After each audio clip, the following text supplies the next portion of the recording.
Հիմա սրանց հետո մենք կարող ենք անպայմանորեն արդեն իսկ գնահատել, որ պարոն Ղուկասյանի նկատմամբ տեղի է ունենում բացառիկ անմարդկային վերաբերմունք, որը պայմանավորված է քաղաքական դրդապատճառներով։ Այլ կերպ մենք սա չենք կարող գնահատել։ Եվ արդեն մենք ունենք ամսի 6-ից սկսած, այսօր արդեն ամսի 11-ն է, օրեր շարունակ բուժ օգնության չտրամադրման բացառիկ մի դեպք, որը կարող է հանգեցնել մարդու առողջական վիճակի ավելի վատթարացմանը։ Սա այս մասով ես նաև ասեմ, որ այդ պայմաններում, որտեղ նա պահվում է, պայմանները նույնպես չեն համապատասխանում ստանդարտներին, էլ չեմ ասում, որ հիվանդ մարդու համար դրանք նախատեսված պայմաններ չեն, ոչ խուցը, ոչ խցակիցները, ոչ խցում այդ սանիտարահիգենիկ պայմանները, ոչ լուսավորությունը, բոլոր պայմանները այստեղ նույնպես խախտված են։ Եվ նաև նրան այդ զբոսանքի գնալը, զբոսանքի պայմանները, զբոսանքի տեղը մի փոքր կարելի ասել էլի խցային մի վայր է, շուրջ 20 քառակուսի մետր, պատերը փակված, միայն օդն է, այն էլ երկինքը դու տեսնում ես ոչ թե ազատ, այլ ցանցով պատված երկինք է։ Այսինքն սա այն անմարդկային պայմաններն են, որտեղ գտնվում է պարոն Ղուկասյանը։ Ես կարծում եմ նման անմարդկային պայմաններում է գտնվում նաև Սրբազան Միքայել Աճապահյանը, շատ եմ ցավում, բայց մենք նաև միջնորդություն ենք ներկայացրել, որպեսզի պարոն Ղուկասյանին փոխեին խուցը եւ նա փոխադրվեր Սրբազան Աճապահյանի խուց։ Մինչդեռ այս մեր խնդրանքը նույնպես մերժվել է եւ նաեւ հիմնարար իրավունքը, որը կապված է մարդու կրոնի դավանանքի խղճի ազատության հետ, այսինքն մասնակցել պատարագի, աղոթքի հատուկ տեղ ունենալը, դա նույնպես արդեն օրեր շարունակ, շուտով 1 ամիսը կլրանա, մերժվել է պարոն Ղուկասյանին։ Սա նույնպես կոպիտ մարդու իրավունքների խախտում է։ Հիմա անցնեմ այլ մյուս մասին, մյուս մասն էլ կապված է, օրինակ, ես որպես իրավաբան եմ ձեզ ներկայացնում, կա կալանավորում խափամամիջոց եւ կա խափամամիջոց կալանավորմանը այլընտրանքային խափամամիջոցներ։ Ընդհանուր առմամբ օրենքի կարգավորումները հետեւյալն են. Եթե անձի նկատմամբ պետք է ընտրվի խափամամիջոց, ինչ որ քրեական գործի վարույթի շրջանակներում,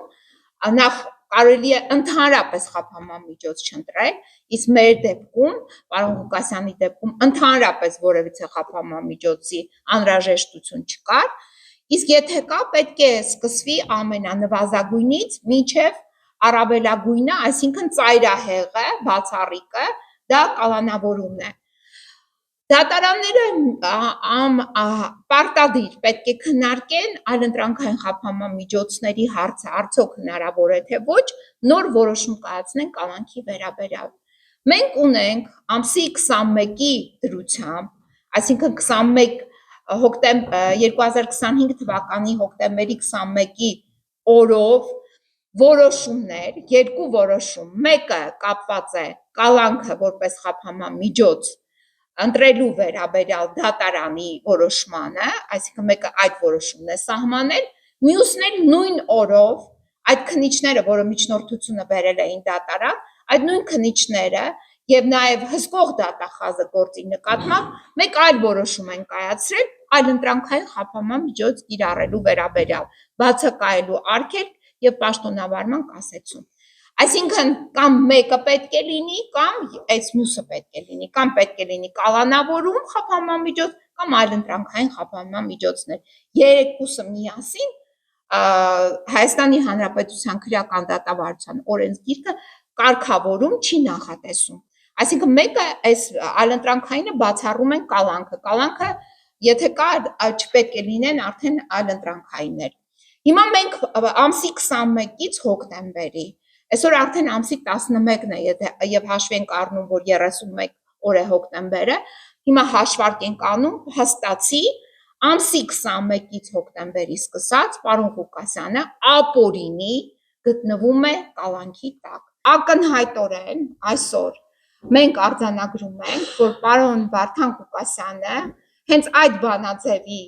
բանաձևման ներքո ստացել է, ցավում եմ, բայց քաղաքական վատարկյալի կարգավիճակ։ Ստե երկրորդ կարծիքը չկա, եւ այդ բանաձևը երբ մշակվել է եւ ներկայացվել է Եվրոպայի խորհրդի խորհրդարանական վեհաժողովին, դա մշակել են լուրջ մասնագետներ եւ այդ լրջությունը արկա էր նաեւ 10 քանի տարի առաջ եւ տարիներ շարունակ այդ լրջությունը եղել է կապված Հայաստանի Հանրապետությունում քաղաքական հալածյալների հետ եւ շատ ցավալի է, որ մենք այսօր բախվել ենք այդպիսի իրավիճակի հետ, որ քաղաքական դրդապատճառներով Գյումրիի ընտրված քաղաքապետը, միասնական քաղաքապետը, տարբեր քաղաքական խմբերի կողմից ընտրված քաղաքապետը այսօր գտնվում է բանտախցում, այն էլ անմարդկային պայմաններում։ Գիտեք, ինքը այն անձն է, որ երբևիցե չդժգոհեց, ոչինչ չի դժգոհել, ասել է ամեն ինչ մարդու համար է, տղամարդու համար է, բայց դա չի նշանակում, որ նրա իրավունքները պետք է խախտված լինեն, եւ դա չի նշանակում, որ մենք պետք է լռենք եւ այդ մասին չխոսենք, չբարձրաձայնենք եւ չպահանջենք եւ պահանջենք նաեւ պատիժներ բոլոր նրանց համար, ովքեր այս ապօրինությունը նախաձեռնել են։ Ունենք արդեն հաշվեհարդար կյանքին զրկմամբ Փարաքարի քաղաքապետ, որը սպանվեց, եւ ունենք հաշվեհարդար Գյումրիի ավականու եւ քաղաքապետի նկատմամբ, ովքեր որ այսօր գտնվում են բանտերում, եւ ունենք բացի այդ Գյումրիի քաղաքապետարանի նկատմամբ զորքի դիմակավորված եւ ոստիկանական զորքի հարձակում եւ Գյումրիի քաղաքապետարանի գույքի փչացնում, ոչնչացնում, այսինքն պատճառված վնաս նաեւ գույքային տեսքով, որը տեղի ունեցավ Գյումրիի քաղաքապետարանում։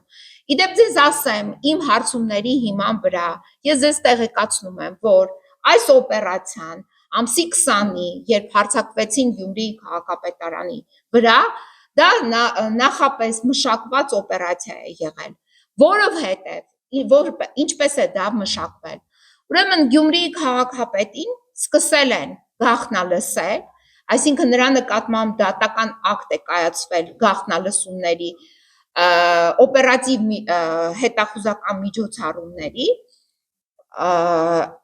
անմիջապես հետո, երբ նա ընտրվել է քաղաքապետ, այսինքն ապրիլի 28-ին դատական ակտ են կայացրել, որի մասին մենք իմանում ենք վերջերս, որ պետք է ամբողջությամբ գաղտնալսեն, իդեպ ես սա ասում եմ նրա համար, որպեսզի մեր բոլոր ավականի անդամները չվախենան իհարկե, երբեք չվախենաք որևիցե մեկի շանտաժից, բայց այնուամենայնիվ ես չեմ բացառում, որ ձեր նկատմամբ է կարող է լինել նման ակտեր, իմ նկատմամբ էլ, որովհետև այդ ակտերը չեն ընդունվել օրենքով սահմանված կարգով, բայց նրանք ունեցել են մուտք դեպի ձեր անձնական կյանքը եւ դեպի ձեր ընտանեկան կյանքը։ Ուրեմն այդ որոշմամբ նախատեսվել էր ոչ միայն գաղտնալսել օրինակ աշխատավայրը կամ այստեղ միջանցքները, այլ նաև նախատեսվել էր գաղտնալսել պարոն Ղուկասյանի բնակարանը, որտեղ նա ապրում է իր ընտանիքի անդամների հետ։ Սա շատ վտանգավոր երևույթ է ընդհանուր առմամբ մեր հանրապետությունում եւ մեր քաղաքացիների նկատմամբ։ Իհարկե այսօրվա տեխնիկական պայմաններում բոլորին կարող են առանց այդ դատական ակտի լսել, բայց այնուամենայնիվ երբ պետությունը մուտք է գործում այդ տարածք, դա պետք է լինի բացառիկ պայմաններում, իսկ մենք չունենք այդ բացառիկ պայմանները, բայց ունենք պետության կողմից հրահանգում մտնել նաև անձնական կյանք եւ ընտանեկան կյանք։ Թեպետ որևիցե մեկի չեմ կասկածում ընտանեկան կյանքում ինչ որ եսի միջեր լինեն, որ հետաքրքրեն այդ մարդկանց, բայց այնուամենայնիվ իրենց այդ բարոյական կերպարի մասին, ոչ բարոյական անբարո կերպարի մասին եմ ես հիմա ասում։ Հիմա մեր վաղեմության մասին եկան ուրեմն ամսի 20-ին։ Դուք պատկերացրեք Երևանից բերել են ոստիկանական ուժեր։ Միջև Երևանից ոստիկանական ուժերը գային հասնեին Գյումրի, նրանք արդեն առավոտը ժամը 6-ի 7-ի սահմաններում, առավոտ լուսադեմին եղել են Գյումրիի մատույցներում այդ զորքը։ Այսինքն պատրաստվել են եւ 10-ին ժամը մոտավորապես Գյումրի քաղաքում սկսել են այդ իրենց ապօրինի այսպես կոչված, չգիտեմ, Գյումրիի քաղաքապետին կամ Գյումրիի քաղաքացիներին ահաբեկելու օպերացիան են սկսել եւ սա ակնհայտ է, որովհետեւ իրենց ուրեմն ես նաեւ քրեական դատաբարության այս կարգավորումներից մեջ բերեմ Պարոն Ղուկասյանի նկատմամբ հանրային քրեական հետապնդում հարուցելու որոշումը կայացվել է ամսի 20-ին։ Ամսի 20-ին, այսինքն այդ դատախազը, որ այդ որոշումը որ կայացրել է, այդ դատախազը պետք է առավոտը աշխատանքային ժամին ժամը 9-ին գոնե առնվազն գար աշխատանքի այդ որոշումը կայացներ, բայց արդեն ժամը 6-ից 7-ից այստեղ արդեն ձեր քաղաքի մատույցներում ոստիկանական, չգիտեմ, ԱԱՑ-ական մասկաներով, հագուստներով եսիմին զորքեր են կուտակել։ Եվ սա նույնպես ընդգծում է իրենց քաղաքական պատվերը, որի անհրաժեշտությունը բացարձակ չկար, եւ ասեմ ձեզ դրա համար նախապես 2 օր առաջ էր հոկտեմբերի 18-ին այդ հակակոռուպցիոն կոմիտեն, որը կոռուպցիան մեր երկրում ծաղկում է բոլոր բնակավար, հատկապես բարձրաստիճան պաշտոնյաների շրջանակում եւ այլ վայրերում, որ կոռուպցիան ծաղկում է, այդ կոռուպցիաներներով չեն զբաղվում, բայց ստեղծում են 21 հոգանոց ամսի 18-ին հոկտեմբերի քննչական խումբ, որպեսզի կատարեն ամսի 20-ին այստեղ այս գյումրեցիների ահաբեկչության օպերացիան 21 հոգի քննիչ են ներգրավում, այդ թվում բերում են այլ տեղերից քննիչներ, որովհետև երևի չի հերիքում իրենց այդ քննչական խումբը, եւ փորձում են այս գրեհիկ փնթի անգրագետ այս քրեական գործը կարել պարոն Ղուկասյանի նկատմամբ։ Այն ինչ որ իրենք հրապարակել են այդ ձայնագրությունը, որը խշշոց է, չես հասկանում, դա ինչ է, ով է այդտեղ խոսում, ինչ ձև են դա կազմել այդ ձայնագրությունը, ինչպիսի արհեստական բանականություն են օգտագործել, ում ձայն են օգտագործել, որտեղից են ինչ կտրել։ Ես ձեզ ասեմ հիմա դատարանում մենք չենք լսել, ոչ է դատավորն է լսել, որևիցե մի ձայնագրություն։ Դատարանում չի ներկայացվել որևիցե մի ձայնագրություն ապացույց, որը կարող էր հիմնավորել այն հիմնավոր կասկած հասկացությունը, որը անհրաժեշտ է մարդուն կալանավորելու կամ նրա նկատմամբ խափանման միջոց կիրառելու համար։ Մենք չունենք ոչ մի ապացուցողական հիմք։ Որևիցե մեկը չի եկել ասել, որ պարոն Ղուկասյանը իրենից ինչ-որ մի բան է արտահանջել, ինքն է ինչ-որ մի բան է ասել։ Նման ցուցմունք նույնպես գոյություն չունի։ Այսինքն այդ ինչ որ մեղսագրվում է, այդ ինչ որ փորձում են կպցնել, դրանք հասկացան, որ այս մասով հնարավորություն չունեն։ Մեկ է մի քանի օր անց, ամսի 24-ին, հոկտեմբերի, բերում են մի հատ այլ հիմարություն։ Երբ նա հայտարարություններով հանդես է եկել սեպտեմբեր ամսին, գտել են, որ դրանք ինքնիշխանության դեմ հայտարարություններ են, կոչեր են եւ այդ մասով են բերել մեղադրանք։ Հիմա լավ, այդ հակակոռուպցիոն կոմիտե կամ